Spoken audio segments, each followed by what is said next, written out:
Everyone, how are you? I hope so आप सब लोग ठीक होंगे और अपना अच्छे से पढ़ाई कर रहे होंगे। तो क्या करने वाले हैं अपन इस वीडियो में अपन इन्वेस्टमेंट डिसीजन का, जिसको कैपिटल वर्स्टिंग बोलते हैं, उसका क्वेश्चन नंबर 1 करने वाले हैं। ठीक है, इससे पहले वाली वीडियो में अपन सारे इलस्ट्रेशन कंप्लीट कर लिए थे। टोटल 19 इलस्ट्रेशन है इस वाले चैप्टर में, तो अपन ने सारे कंप्लीट कर लिए थे। ठीक है, अपन आज से क्या करेंगे, यहाँ पे अपने प्रैक्टिकल क्वेश्चन है वो अपन सारे कंप्लीट करेंगे। तो क्या होते हैं प्रैक्टिकल क्वेश्चन? इस प्रैक्टिकल क्वेश्चन में जो प्रीवियस एग्जाम के क्वेश्चन रहते हैं वही आते हैं। ठीक है ना, वही इनको यहाँ पे प्रिंट करा जाता है। ठीक है, लेकिन इनके आने के चांसेस फिर भी बहुत ज्यादा रहते हैं, तो इनको आप अच्छे से प्रैक्टिस करके जाना।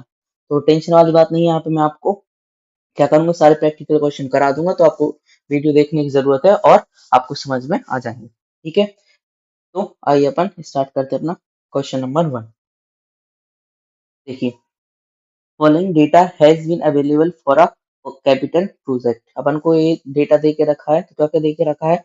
एनुअल कैश इनफ्लो दे के रखा है 1,00,000 rupees, useful life 4 year, salaries value 0, IRR मतलब इंटरनल रेट ऑफ रिटर्न 12% दे के रखा है, प्रॉफिट इंडेक्स दे के रखा है 1.064। You are required to calculate the following for the project. अपन को क्या क्या कैलकुलेट करना है यहाँ पे? कॉस्ट ऑफ प्रोजेक्ट कैलकुलेट करना है, कॉस्ट ऑफ कैपिटल करना है, अपना नेट प्रेजेंट वैल्यू करना है, पे बैक पीरियड करना है। P factor at different rate are given below. पहले तो अपन को क्या मतलब जो पी फैक्टर वो कैलकुलेट करने थे, लेकिन इन्हें यहाँ पे दे दिए, तो अपन का और हेल्प हो जाएगी, अपन को अलग से कैलकुलेट करने की जरूरत नहीं है। ठीक है, आइए तो अपन यहाँ पे करते हैं, लेकिन इसको अपन क्वेश्चन को स्टार्ट करने से पहले मैं आपको समझा दूंगा एक बार अच्छे से, कि जिसके आपको क्वेश्चन की अंडरस्टैंडिंग बैठ जाए कि पूछना कैसा आ रहा है। ठीक है, तो आइए अपन स्टार्ट करते हैं। देखिए, जब अपन यहाँ पे क्या करते हैं, एनपीवी कैलकुलेट करते हैं जब, तो फॉर्मेट क्या रहता है? फॉर्मेट रहता है पर्टिकुलर, यहाँ पे आता है ईयर, ठीक है, यहाँ पे आता है अपने इनफ्लोज या फिर आउटफ्लो, और यहाँ पे रहता है अपना पी फैक्टर कितनी परसेंट से करें, यहाँ पे आती है प्रेजेंट वैल्यू। ठीक है, तो यहाँ पे अपन करते हैं आउटफ्लो, ठीक है, और यहाँ पे करते हैं अपन इनफ्लो। ठीक है, तो यहाँ पे इन्होंने क्या मांगा? सबसे पहले कॉस्ट ऑफ प्रोजेक्ट। ठीक है, कॉस्ट ऑफ प्रोजेक्ट मतलब जो आउटफ्लो जो यहाँ पे आएगा वही कॉस्ट ऑफ प्रोजेक्ट रहेगी। और क्या क्या देके रखा है इन्होंने यहाँ पे? यहाँ पे इन्होंने अपना एनुअल कैश इनफ्लो दे के रखे हैं 1,00,000 रुपए है। ठीक है, एनुअल कैश इनफ्लो कितना? 1,00,000 रुपए है, ये अपन को यहाँ पे इन्होंने दे के रखे हैं।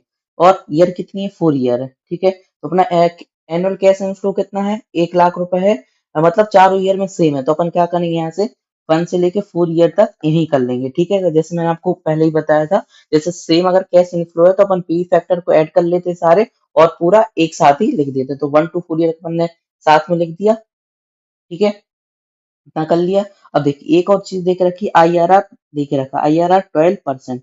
ठीक है, 12% दे के रखा है, तो IRR पे मैंने आपको बताया था, IRR मतलब एक ऐसा रेट होता है जिससे कि अपनी एनपीवी जीरो आती है। ठीक है, तो यहाँ पे अपनी एनपीवी कितनी आ जाएगी? यहाँ पे जीरो। देखिए क्या होता है, यहाँ यहाँ से आ जाएगा अपना क्या, यहाँ से आ जाएगा अपना प्रेजेंट वैल्यू कैश आउटफ्लो। ठीक है, और यहाँ से क्या आ जाएगा? Present value cash inflow. इसको अपन बोल देते हैं ए, उसको बोलते हैं बी। तो एनपीवी कैसे आती है? एनपीवी आती है बी माइनस ए करके एनपीवी आती है। तो अपनी यहाँ पे अगर जैसे आईआरआर वाले रेट से करें अगर अपन, तो एनपीवी कितनी आएगी? जीरो, क्योंकि आईआरआर के हिसाब से तो एनपीवी कितनी आती है? जीरो। ठीक है, तो अब देखिए, आईआरआर पे कितना रेट दे के रखा है? आईआरआर पे रेट दे के रखा है 12%, और 12% का कम्युलेटिव फैक्टर कितना होगा? ये दे के रखे हैं, इन चारों को जोड़ दीजिए, तो जोड़िए कितना आ रहा है?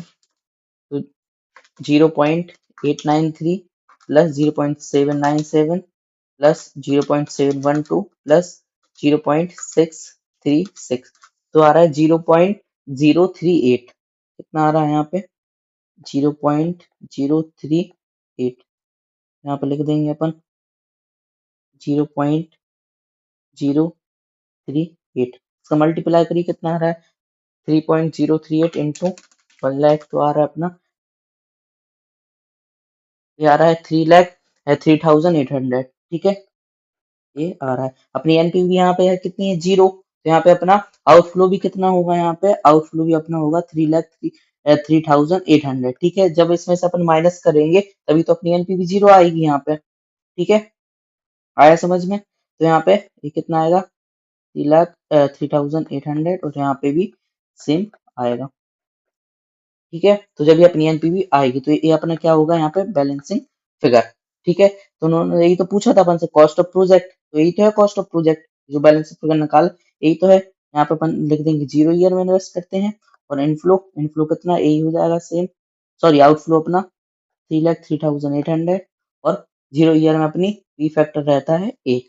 ठीक है, आ गया। अपन से इन्होंने यही पूछा था, लेकिन अपन को एग्जाम में ऐसे करके नहीं आना है। ये तो मैंने आपको अंडरस्टैंडिंग के पर्पज से बता दिया, ये पूछना क्या चाह रहा है। ठीक है, अपन क्या करेंगे अब, यहाँ पे अपन सॉल्व करेंगे। ठीक है, आ गया ना समझ में क्या पूछ रहा है। और मतलब अगर जैसे एग्जाम में आपको मतलब समझ में आ जाए कि अपन को ऐसे मतलब क्लिक हो जाए क्या पूछ रहा है। ठीक है, cost of project upon frame करके लिखते हैं, जैसा प्रॉपर आई सही नहीं करके रखा है। तो एट 12% IRR। ठीक है, क्या होता है, the sum of total cash inflows equal to कितने होते हैं, कॉस्ट ऑफ प्रोजेक्ट के बराबर। यही तो अभी अपन ने करा, तो अपन ने सम निकाला ना, ये वाला सम निकाला ना, सम ऑफ टोटल कैश इनफ्लो किसके बराबर होता है, कॉस्ट ऑफ प्रोजेक्ट के बराबर। यही तो करा अपन ने, तो वही चीज यहाँ पे इन्होंने लिख के रखी है। अपन इन्फॉर्मेशन लिख लेंगे डार पूरी। तो एनुअल कैश इनफ्लो कितना है, एनुअल कैश इनफ्लो है अपने 1,00,000 रुपए। और अपना यूजफुल लाइफ कितनी है, यूजफुल लाइफ 4 ईयर है। ठीक है, तो अब क्या होता है कि जो यहाँ पे टोटल कैश इनफ्लो है equal to cost of project के बराबर होता है, तो the sum of total cash inflow कैसे निकलेगा,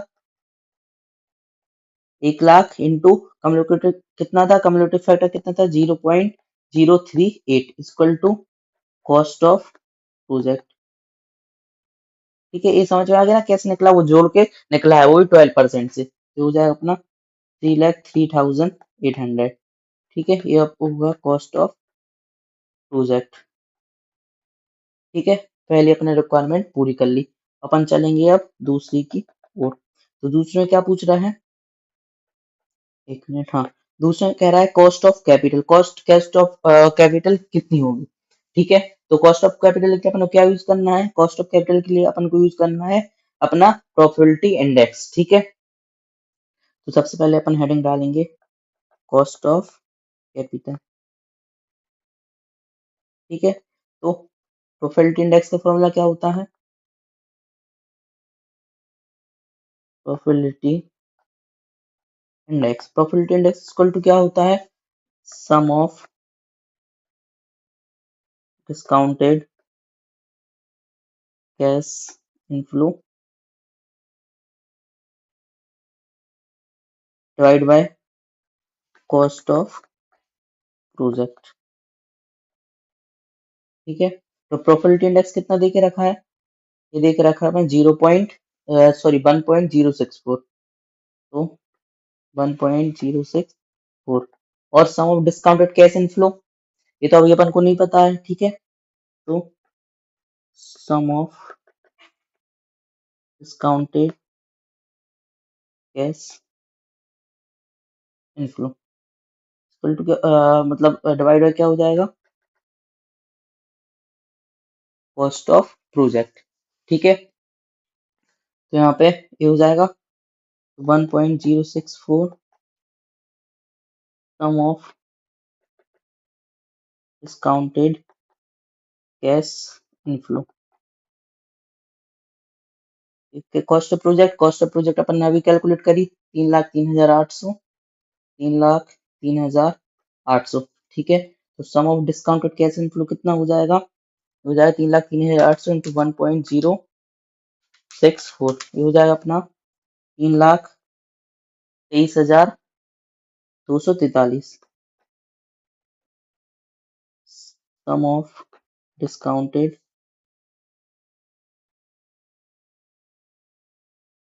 सम ऑफ डिस्काउंटेड कैश इनफ्लो। ठीक है, ये आ गया। अब क्या करना है अपन को, अपन कैसे निकालते हैं यहाँ पे रेट, देखिए। तो cumulative discount rate at the rate, sorry, discounting rate, discounting factor for year. ठीक है, कैसे निकलेगा?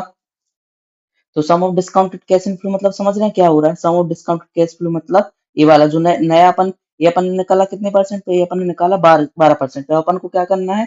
ये वाला, ये 12, ये तो आ ही आ रहा है, जिसमें P0 आती है, अपन को नया वाला निकालना, तो यही निकालना है अपन को। ठीक है, तो अभी क्या आ गया अपना? एक cash inflow, sum of discounted cash inflow अपना यहाँ पे आ गया। ठीक है, अब इसको डिवाइड कर देंगे किससे? इसको डिवाइड कर देंगे इससे, तो अपना क्या आ जाएगा? कम्युलेटिव फैक्टर आ जाएगा। ठीक है, मतलब इसको जो 3,03,800 ये अभी अभी अपना कितना आया?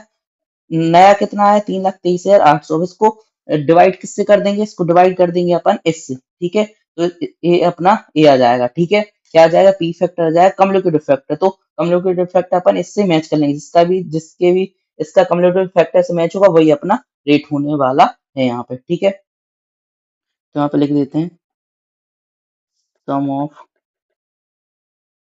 Discounted cash inflow divided by annual cash inflow. ठीक है, तो कितना आया? 3,23,243। 3,23,243। तो एनुअल कैश इनफ्लो कितना है? 1,00,000 रुपए। ठीक है, डिवाइड करिए 3,23,243 डिवाइड बाय 1,00,000, तो कितना आ रहा है? 3.232। ठीक है, ये आ रहा है। अब जिसके भी कम्युलेटिव फैक्टर से मैच होगा वही अपना रेट है। तो देखिए इसका तो 3.038 आ रहा था, 11% करिए तो 0.901 प्लस 0.812 प्लस 0.731 प्लस 0.659, तो कितना आ रहा है? 3.013। अपना कितना आ रहा था? अपना आ रहा था 0.232। तो ये 11% तो यहाँ पे नहीं है अपना। ठीक है, 10% से करिए तो ऐड करिए 0.909 प्लस 0.826 प्लस 0.751 प्लस 0.683, तो कितना आ रहा है? 3.169। तो ये वाला भी नहीं है। अब 9% करिए 0.917 प्लस 0.842 प्लस 0.772 प्लस 0.708, तो कितना आ रहा है? 3.239। तो देखिए इससे मैच कर रहा है 9% से यार, 3.232। ठीक है, मतलब राउंड ऑफ करके 4 आ जाएगा। ठीक है ना, मतलब अप्रोक्स अप्रोक्स इससे ही मैच कर रहा है। ठीक है ना, 3.23 इससे ही मैच कर रहा है। तो अपने यहाँ पे क्या आ जाएगा? यहाँ पे आ जाएगा अपना, इसको अपन लिख देंगे यहाँ पे from the discount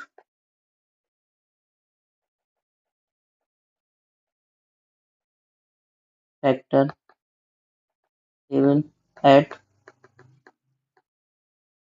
discount rate of 9%, the communicative factor और 4 ईयर। ठीक है, कितना है? 3.23 लिख देंगे। कितना कितना है? 0.917, एक मिनट, हाँ, 0.917, 0.917 प्लस 0.842 और क्या है? 0.772 प्लस 0.71708 प्लस 0.772 प्लस 0.708। ठीक है, तो अपना कॉस्ट ऑफ कैपिटल क्या आ जाएगा? कॉस्ट ऑफ कैपिटल कितना आ जाएगा? 9%। ठीक है, आगे समझ में? मतलब मेन बात अपन को इससे अपन सम ऑफ डिस्काउंटेड कैश इनफ्लो कर लेंगे, निकाल लेंगे, मतलब ये वाला अमाउंट। ठीक है, ये वाला अमाउंट यहाँ से अपन निकाल लेंगे और इससे डिवाइड कर देंगे। ये वाला अमाउंट नया आएगा जो अपन ने निकाला, ठीक है, प्रॉफिटेबिलिटी इंडेक्स से, और फिर इससे अपन यहाँ पे डिवाइड कर देंगे 1 लाख से, तो अपना नया क्या आ जाएगा, पी फैक्टर आ जाएगा। ठीक है, आगे समझ में? एक मिनट इसको ओपन कर देते हैं। ठीक है, तो अपना यहाँ पे दूसरा भी निकाल लिया, कॉस्ट ऑफ कैपिटल। अब तीसरा निकालेंगे, क्या क्या क्या निकालना है अपन को, नेट प्रेजेंट वैल्यू। अपन इसी रेट से निकाल लेंगे अपन नेट प्रेजेंट वैल्यू। तो आइए अपन यहाँ पे क्या निकाल लेते हैं, एनपीवी। ठीक है, तो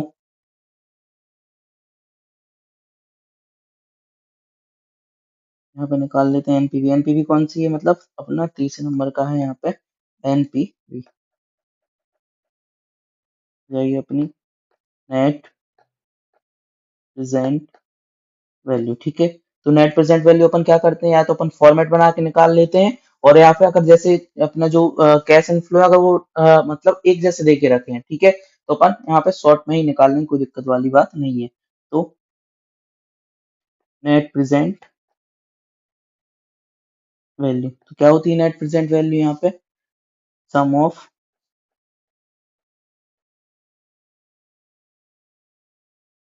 present value of cash inflow minus cost of investment या कॉस्ट ऑफ प्रोजेक्ट। तो अपन ने क्या निकाला, sum of present value cash inflow कितनी आई अपनी, यही निकाली थी अपन ने, ये आई थी अपनी 3,23,243। ठीक है, 3,23,243। Cost of project, cost of project अपन ने फर्स्ट में निकाला था, कितना आया था, 3,03,800। तो 3,03,800 माइनस कर दीजिए, तो 3,23,243 माइनस 3,03,800, तो कितने आ गए, 19,443। 19,443 रुपये अपनी यहाँ पे आ गई एनपीवी।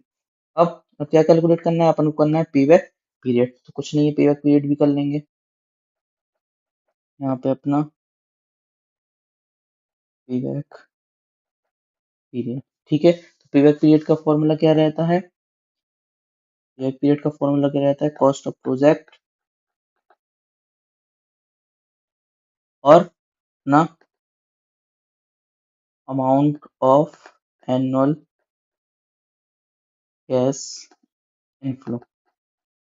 ठीक है, तो मतलब पे पेबैक पीरियड की मैंने पहले इलस्ट्रेशन करा है, उसमें दो फॉर्मूला रहते थे, लेकिन यहाँ पे क्या है अपना एनुअल कैश इनफ्लो एक जैसा है, इसलिए अपन को ये वाला फॉर्मूला यहाँ पर लगेगा। कॉस्ट ऑफ प्रोजेक्ट कितना निकाला, 3,03,800, divide by annual cash inflow कितना है, 1 लाख रुपए। तो डिवाइड करिए, 3,03,800 डिवाइड बाय 1 लाख रुपए, तो कितना आ गया यहाँ पे, पेबैक पीरियड आ गया 0.038 ईयर। ठीक है, तो इसमें कुछ भी नहीं था, बस अपन को क्या करना है, इस टेबल को एक बार बना लेना है रेफरेंस के लिए, जिससे ही क्या रहेगा, अपन को पूरा क्वेश्चन अपन को एकदम समझ में आ जाएगा। ठीक है, और अपने चारों यहाँ पे जो भी ने पूछा है अपन से, चारों क्वेश्चन वो सॉल्व हो जाएंगे। ठीक है, तो आई होप सो आपको मतलब क्वेश्चन नंबर 1 अपन को समझ में आया है। अपन क्या करें, नेक्स्ट वाली वीडियो में क्वेश्चन नंबर 2 करेंगे। ठीक है, अगर किसी को नोट करना है तो मैं इसका स्क्रीनशॉट अपने टेलीग्राम चैनल पर डाल दूंगा, तो वहां से आप जाके नोट कर लेना, लिंक आपको बायो में मिल जाएगी, तो वहां से आप अपना जो अपना क्या है टेलीग्राम चैनल है, वहां पहुंच जाओगे, तो वहां से आप नोट कर लेना। ठीक है, तो मिलते हैं नेक्स्ट वीडियो में किसी इलस्ट्रेशन क्वेश्चन के साथ में।